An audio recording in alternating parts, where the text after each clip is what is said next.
ಸ್ನೇಹಿತರೆ, ಎಲ್ರಿಗೂ ನಮಸ್ಕಾರ. ಇವತ್ತು ನಾವು ಬಿಡದಿಯ ಬೈರಮಂಗಲ ಗ್ರಾಮದಲ್ಲಿ ಇದ್ದೇವೆ. ಕಾರಣ ಏನಪ್ಪ ಅಂತ ಅಂದರೆ, ಮಾನ್ಯ ಕರ್ನಾಟಕ ಸರ್ಕಾರದ ಮುಖ್ಯಮಂತ್ರಿಗಳಾದಂಥ ಡಿ.ಕೆ. ಶಿವಕುಮಾರ್ ಅವರ ಏನು ಒಂದು ಟೌನ್ಶಿಪ್ ಎನ್ನುವಂಥ ನಗರೀಕರಣದ ವಿನಾಶಕಾರಣವಾದಂಥ ಈ ಒಂದು ಮಾನವ ವಿರೋಧಿ, ಪರಿಸರ ವಿರೋಧಿ ಯೋಜನೆಯನ್ನು ಏನು ತರ್ತಾ ಇದ್ದಾರೋ ಅದನ್ನು ವಿರೋಧಿಸಲಿಕ್ಕೆ ನಾವಿವತ್ತು ನಮ್ಮ ಗೆಳೆಯರಾದಂಥ ಭಾರತದ ಪ್ರಖ್ಯಾತ ಟ್ರೀ ಡಾಕ್ಟರ್ ಆದಂಥ ವಿಜಯ್ ನಿಶಾಂತ್ ಮತ್ತು ನಮ್ಮ ಮಂಜಣ್ಣವರು ನಾವೆಲ್ಲ ಇವತ್ತು ಇದ್ದೇವೆ. ಇಲ್ಲಿ ಸರ್ಕಾರ ಹೇಳೋ ಪ್ರಕಾರ ಎರಡೂ ಕಂಚಿಗಾರನಹಳ್ಳಿ ಗ್ರಾಮ ಪಂಚಾಯಿತಿ ಮತ್ತು ಬೈರಮಂಗಲ ಗ್ರಾಮ ಪಂಚಾಯಿತಿ ವ್ಯಾಪ್ತಿಯಲ್ಲಿರ್ತಕ್ಕಂಥ 9 ರೆವಿನ್ಯೂ ಕಂದಾಯ ಗ್ರಾಮದ 26 ಹಳ್ಳಿಗಳ ರೈತರ ಬದುಕನ್ನು ಕಿತ್ಕೊಳ್ತಾ ಇದ್ದಾರೆ.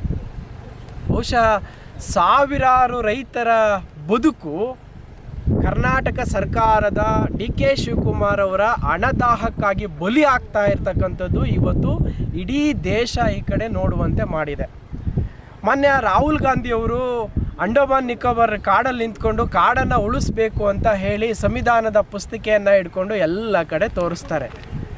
ನಾನು ರಾಹುಲ್ ಗಾಂಧಿಯವ್ರಿಗೆ ಈ ಮುಖಾಂತರವಾಗಿ ಕೇಳಲಿಕ್ಕೆ ಬಯಸ್ತೇನೆ, ಭಾರತೀಯ ಸಂವಿಧಾನದಲ್ಲಿ ಸಕಲ ಜೀವರಾಶಿಗಳಿಗೂ ಕೂಡ ಅದು ಒಂದು ಲೇಸನ್ನು ಬಯಸಬೇಕು, ಸಕಲ ಜೀವರಾಶಿಗಳಿಗೂ ಕೂಡ ಬದುಕುವ ಹಕ್ಕನ್ನು ಕಲ್ಪಿಸಬೇಕು ಅಂತ ಭಾರತೀಯ ಸಂವಿಧಾನ ಹೇಳ್ತದೆ. ಮಾನ್ಯ ಡಿ.ಕೆ. ಶಿವಕುಮಾರ್ ಅವರೇ, ಈ ಸುತ್ತಮುತ್ತ ಇರ್ತಕ್ಕಂಥ ಇಡೀ ಪ್ರದೇಶದಲ್ಲಿ ಒಂದೇ ಒಂದು ಎಕರೆ ಪ್ರದೇಶ, ಬಯಲು ಪ್ರದೇಶ ಆಗಿರಲಿ, ಬರಡು ಪ್ರದೇಶವನ್ನು ನೀವೇನಾದರೂ ತೋರಿಸ್ಬಿಟ್ರೆ ನೀವು ಹೇಳಿದ ಎಲ್ಲ ಯೋಜನೆಗೆ ನಾವು ಕಣ್ಣು ಮುಟ್ಕೊಂಡು ಜೈಕರ ಹಾಕ್ಬಿಡ್ತೀವಿ. ನೀವು ಭೂತಾಯಿಯ ಗರ್ಭವನ್ನು ಸೀಳಿದಂಥ ಬ್ರದರ್ಸು, ನೀವು ಡಿ.ಕೆ. ಬ್ರದರ್ಸ್ ಅಂತ ಇದ್ದೀರಲ್ಲ, ಬಂಡೆಯನ್ನು ಒಡೆದು ಭೂತಾಯಿಯ ಅಂತರಾಳವನ್ನು ಬಗೆಯುವ ಡಿ.ಕೆ. ಬ್ರದರ್ಸ್ ಅವರೇ, ನಿಮಗೆ ಮಾನವೀಯತೆ ಇದ್ದರೆ, ಸಂವಿಧಾನದ ಬಗ್ಗೆ ಗೌರವ ಇದ್ದರೆ, ಪರಿಸರ ಸಂರಕ್ಷಣೆ ಕಾಳಜಿ ಇದ್ದರೆ ದಯಮಾಡಿ ಇಂಥ ಮಾತನ್ನು ನೀವು ಆಡ್ತಿರ್ಲಿಲ್ಲ. ನಾವಿವತ್ತು ಚಾಲೆಂಜ್ ಮಾಡ್ತಾ ಇದ್ದೀವಿ ಕರ್ನಾಟಕ ಸರ್ಕಾರಕ್ಕೆ. ನಿಮ್ಮ ಕ್ಯಾಬಿನೆಟ್ಟು ರಚನೆ ಆಗಿರೋದು ಸಂವಿಧಾನದ ಒಳಗಡೆ, ನಾವು ಕೊಟ್ಟಿರ್ತಕ್ಕಂಥ ಮತದ ಭಿಕ್ಷೆಯ ಒಳಗಡೆ ನಿಮ್ಮ ಕ್ಯಾಬಿನೆಟ್ ಫಾರ್ಮೇಷನ್ ಆಗಿರೋದು ಅನ್ನೋದನ್ನ ಅರ್ಥ ಮಾಡ್ಕೊಳ್ಬೇಕಾಗತ್ತೆ. ನಿಮ್ಮ ಕ್ಯಾಬಿನೆಟ್ಟು, ನೀವು ಆಡಳಿತ ಯಂತ್ರಕ್ಕೆ ಸುಪ್ರೀಂ ಆಗಿರ್ಬೋದು, ಇಲ್ಲಿನ ಜನಗಳಿಗೆ ನಿನ್ನ ಕ್ಯಾಬಿನೆಟ್ ಸುಪ್ರೀಂ ಅಲ್ಲ ಅಂತಕ್ಕಂಥ ಎಚ್ಚರಿಕೆಯನ್ನು ಈ ಸಂದರ್ಭದಲ್ಲಿ ಕೊಡ್ತಾ ಇದ್ದೇವೆ. ನೀವ ನೋಡೇ ಬಿಡ್ತೀವಿ. ಏನು ಕುಣಿಗಲ್ನಲ್ಲಿ 420 ಎಕರೆ ಟಿಪ್ಪು ಸುಲ್ತಾನ್ ಕಾಲದ ಟೌನ್ಶಿಪ್ಪನ್ನು ಮಾಡಬೇಕು, ಮೆಗಾ ಸಿಟಿ ಮಾಡಬೇಕು ಅಂತ ಹೇಳಿ ಬಂದರೆ ಸಿದ್ದರಾಮಯ್ಯ ಅಧಿಕಾರವನ್ನು ಕಳ್ಕೊಂಡ್ರು.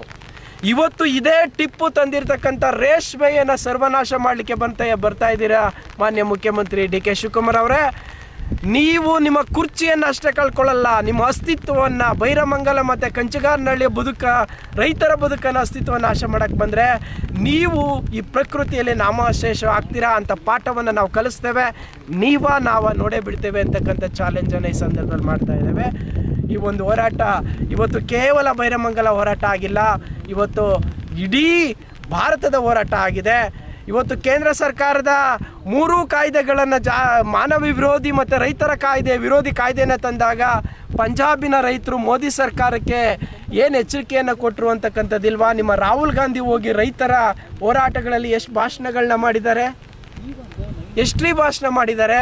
ಇವತ್ತು ಇಲ್ಲಿರ್ತಕ್ಕಂಥವ್ರು ರೈತರಲ್ವಾ? ಮಾನ್ಯ ಕುಮಾರಸ್ವಾಮಿಯವರು ಹಿಂದ್ಗಡೆ ಮಾಡಿದರು, ಹೌದು, ಬದಲಾವಣೆ ಆಗಿದ್ದಾರಲ್ಲ ಇವಾಗ. ಕುಮಾರಸ್ವಾಮಿಯವರು ಟೌನ್ಶಿಪ್ ಬೇಡ ಅಂತ ಹೇಳ್ತಾ ಇದ್ದಾರಲ್ಲ ಇವಾಗ. ಕುಮಾರಸ್ವಾಮಿಯವರು ಮಾಡಿದ್ದನ್ನೇ ನಾವು ಮಾಡ್ತಾಯಿದ್ದೀವಿ ಅಂತ ಅವ್ರ ಹೆಗಲ ಮೇಲೆ ಬಂದೂಕ ಇಟ್ಟು ಇಲ್ಲಿ ಬೈರಮಂಗಲ ರೈತರನ್ನ ಶೂಟ್ ಮಾಡಲಿಕ್ಕೆ ಹೊರಟಿದ್ದೀರಾ. ಇದು ಖಂಡಿತವಾಗಿ ಸಹಿಸುವಂಥದ್ದಲ್ಲ. ಈ ಹೋರಾಟ ಕಾಳ್ಗಿಚ್ಚಿನಂತೆ ನೀನು ಡಿ.ಕೆ. ಶಿವಕುಮಾರ್ ಅವರೇ, ನಿಮ್ಮ ಸರ್ಕಾರವನ್ನು ನುಂಗುತ್ತೆ ಈ ಹೋರಾಟ, ನಿಮ್ಮ ಸರ್ಕಾರವನ್ನು ನುಂಗುತ್ತೆ ಅನ್ನುವಂಥ ಎಚ್ಚರಿಕೆಯನ್ನು ಈ ಸಂದರ್ಭದಲ್ಲಿ ಕೊಡ್ಲಿಕ್ಕೆ ಬಯಸ್ತೇವೆ. Thank you.